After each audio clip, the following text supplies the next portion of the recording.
दोस्तों नमस्कार, मैं विकास लोको पायलट आपके पास आया हूँ। कैसे हैं आप लोग? आपकी तैयारी कैसी चल रही है? क्या 2024 में सरकारी नौकरी लगने के लिए प्लान कर रहे हो या अभी भी हवा में घूम रहे हो? दोस्तों, भूतों की तरह नहीं पढ़ना होता है, राक्षसों की तरह नहीं पढ़ना होता है। केवल 6 से 7 घंटे पढ़ाई अगर मन से किया जाए तो बहुत होती है दोस्तों। 6 से 7 घंटे में बहुत कुछ कवर किया जा सकता है। तमाम तरह के लोग, जो बड़े बड़े स्टार लोग हैं,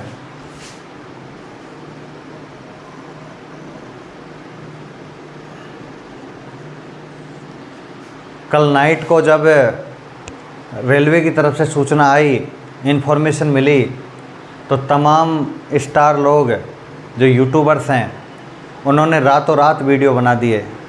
और वीडियो कैसे बनाए?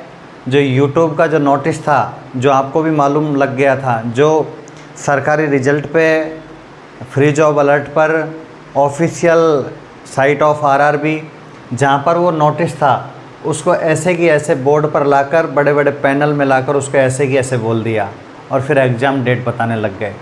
दोस्तों, आज मैं आपको बताने आया हूँ कि रेलवे आपसे आधार कार्ड क्यों ले रहा है।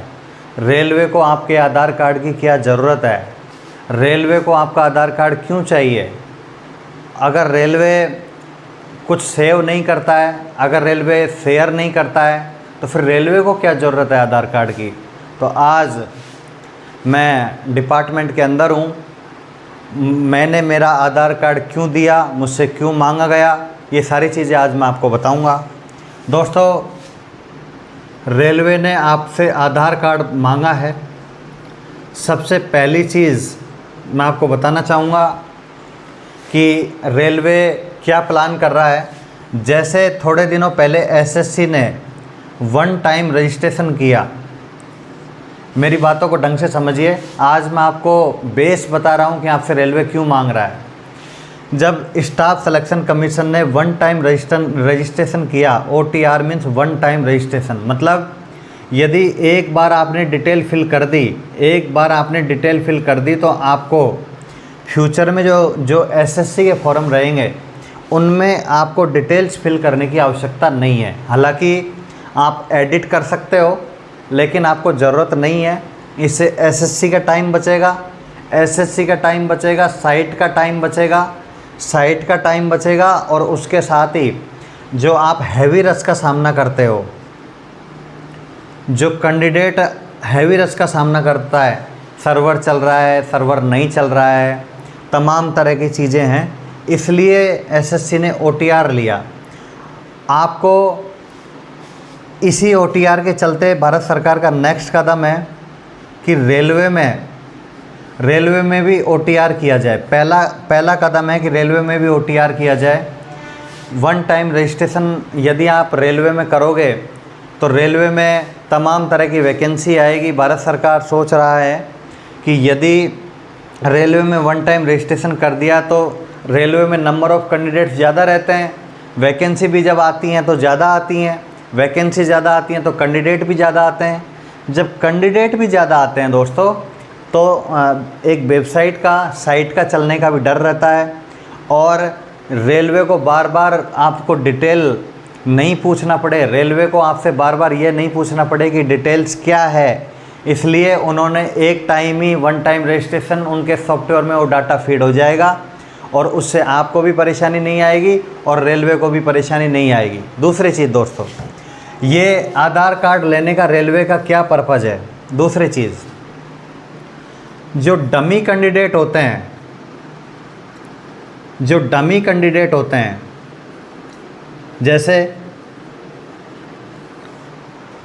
जैसे दोस्तों, आपका कोई एग्ज़ाम सेंटर है, एग्ज़ाम सेंटर पे आप चले गए, आप जाने के बाद आपके एप्लीकेशन फॉर्म में कुछ फ़ोटो है, एप्लीकेशन फॉर्म में फ़ोटो कुछ है, लेकिन जब आपका आपसे आधार कार्ड ले जाने के लिए बोला है, एग्ज़ाम सेंटर पे जहाँ भी आपका सेंटर आएगा वहाँ पर आपसे आधार कार्ड ले जाने के लिए बोला है, तो आधार कार्ड जब भी आप लेके जाओगे तो हो सकता है कि एप्लीकेशन फॉर्म में तो आपकी न्यू फ़ोटो है, एप्लीकेशन फॉर्म में तो आपसे ज़्यादा पुराना फ़ोटो नहीं लिया जाता है, ज़्यादा ओल्ड फ़ोटो लिया नहीं जाता है, ज़्यादा पुराना इमेज आपसे लेगा नहीं, क्योंकि आपसे ज़्यादा पुराना इमेज लेगा तो आपका फॉर्म रिजेक्ट हो जाएगा। आपको आइडेंटिफाई करना है ना रेलवे को, इसलिए चूँकि आधार कार्ड में आपका पुराना फ़ोटो होता है, आधार कार्ड में जो आपका यूआईडी है, जो आधार कार्ड में आपका पुराना फ़ोटो है, उस पुराने फ़ोटो में आपको जब सेंटर जाओगे, जब आप लोग सेंटर जाओगे तो जो सेंटर का सुपरवाइज़र रहेगा वो ये ऑब्ज़र्व कर लेगा कि ये पहले का फ़ोटो ऐसा है, अब का फ़ोटो ऐसा है, पहले का फ़ोटो ऐसा है। उसके बाद आपको ये पता लग जाएगा, उसके बाद उसको भी ये पता लग जाएगा कि ये कैंडिडेट सेम कैंडिडेट है, इसको ये डमी कैंडिडेट नहीं है, इसको हम एंट्री देंगे, इसको हम एंट्री देंगे। इसका मतलब ये है कि आधार कार्ड में पुराना फ़ोटो है और आपके एप्लीकेशन फॉर्म में न्यू फ़ोटो है, दोनों फ़ोटो को मैच किया जाएगा। दोनों फ़ोटो को मैच करने के बाद वो सुपरवाइज़र आपको एंट्री देगा तो आपको आइडेंटिफाई करेगा कि ये डमी कैंडिडेट है या नहीं है। 2 रीज़न। तीसरा रीज़न और सुनिए, जो तीसरा रीज़न ऐसा है जो केवल मुझे ही पता है, विभाग वाले को पता है, जो रेलवे में सर्विस कर रहा है, जो रेलवे में जॉब लग रहा है उसी को मालूम है। केवल पैनल पर, आपके बड़े बड़े पैनलों पे, बड़े बड़े बोर्ड पे नोटिस को पढ़ लेने से आप स्टार बेशक बन जाते हो, लेकिन लोगों के दिलों में जगह नहीं बना पाते हो। मैं आपको एग्जैक्ट मेरे दिल की बात बता रहा हूँ दोस्तों, जो चीज़ फैक्ट है वही चीज़ मैं आपको बता रहा हूँ। ये आधार कार्ड रेलवे ने पहली बार नहीं बोला है कि आपको 2024 में आपको पहली बार आधार कार्ड लेना है। जब हम 2018 में 2018 में सेलेक्ट हुए दोस्तों, 2018 में सेलेक्ट हुए तो हमारे पास भी ऐसा नोटिस आया था कि आपका आधार कार्ड ज़रूरी है, आपका आधार कार्ड ज़रूरी है।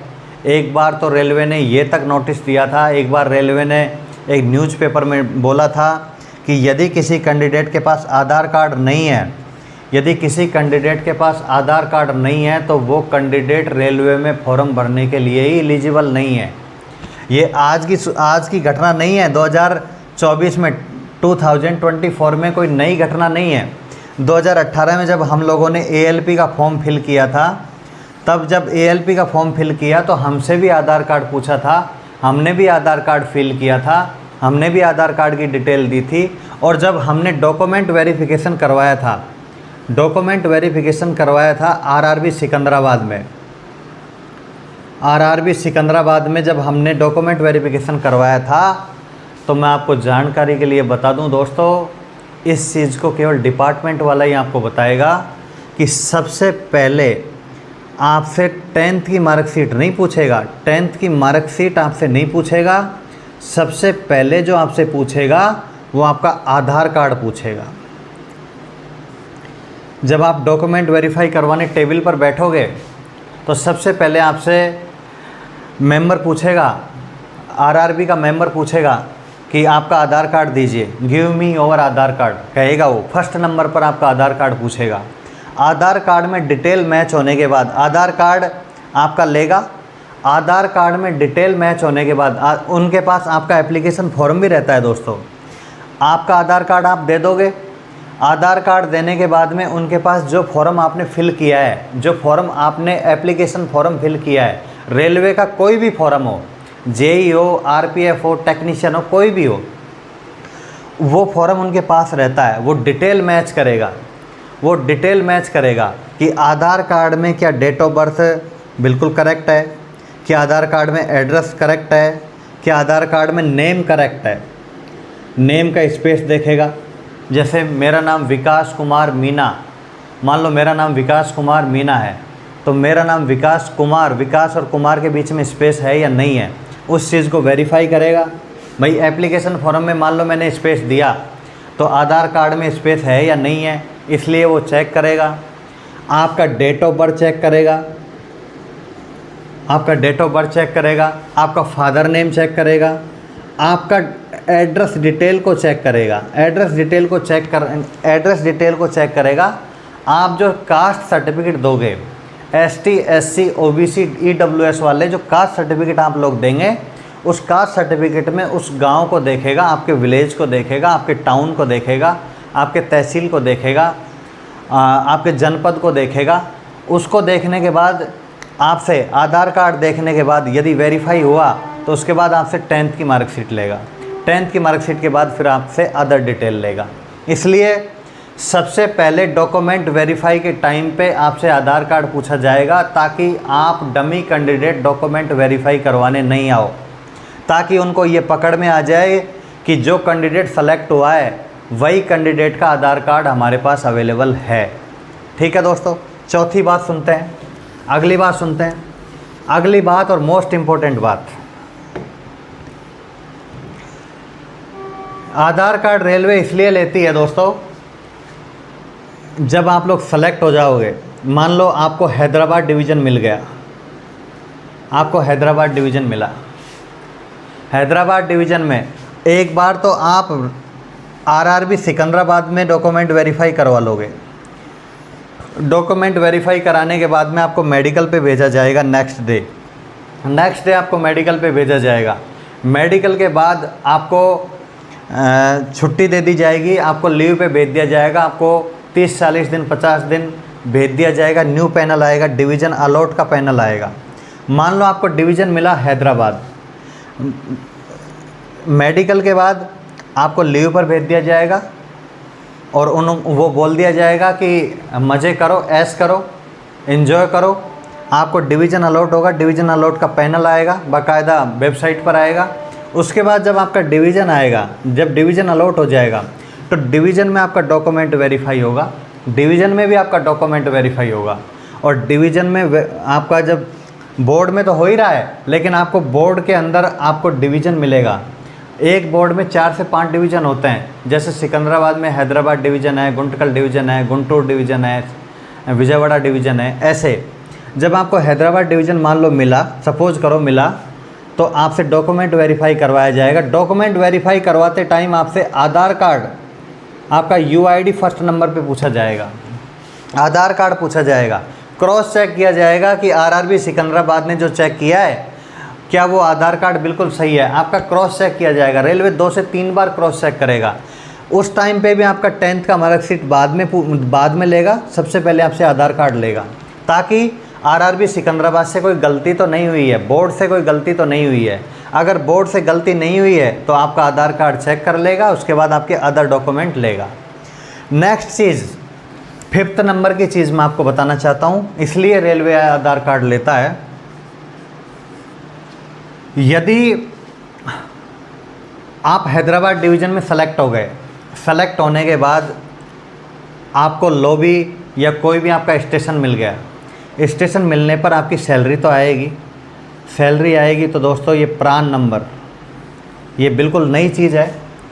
प्रान नंबर और पैन नंबर, आपसे एक फॉर्म भरवाया जाएगा जिसमें आपका NPS कट होता है, अभी उसको UPS कर दिया है। NPS कट होता है, न्यू पेंशन स्कीम में जो पैसा आपका कट होता है। आपका अकाउंट, जो आपका सैलरी अकाउंट है, आपका जो प्रान नंबर है, एक एम्प्लॉय को पूरी लाइफ में एक बार ही प्रान नंबर मिलता है। मतलब मेरा प्रान नंबर जो मुझे मिल गया, उसके बाद मुझे कभी प्रान नंबर नहीं मिलेगा, एक बार ही मिलता है। उस प्रान नंबर में आपके आधार कार्ड को वो लिंक करता है, आधार कार्ड को वो लिंक करता है। क्यों करता है? ताकि मुझसे, मान लो मैं लोको पायलट हूँ, मुझसे 5 साल के लिए बॉन्ड भरवाया है, 5 ईयर के लिए मुझसे बॉन्ड भरवाया है।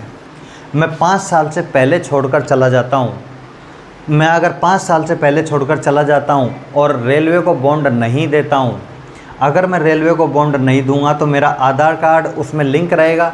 मैं मान लो मेरे होम स्टेट राजस्थान में किसी पोस्ट पे सेलेक्ट हो गया, किसी पोस्ट पे सेलेक्ट हो गया और मेरा आधार कार्ड लिंक है, तो जब उधर मैं दूसरी जगह जाके सेलेक्ट हो गया, मेरा पे स्लिप बनेगा, मेरा सैलरी स्लिप बनेगा, तो वो बोलेगा कि आपका आधार कार्ड ऑलरेडी लिंक है। तो मुझे दूसरा डिपार्टमेंट तब तक नहीं लेगा तब तक मैं इसको एनओसी नहीं दूंगा, दूसरे डिपार्टमेंट को एनओसी नहीं दूंगा। मेन रीज़न यही है दोस्तों।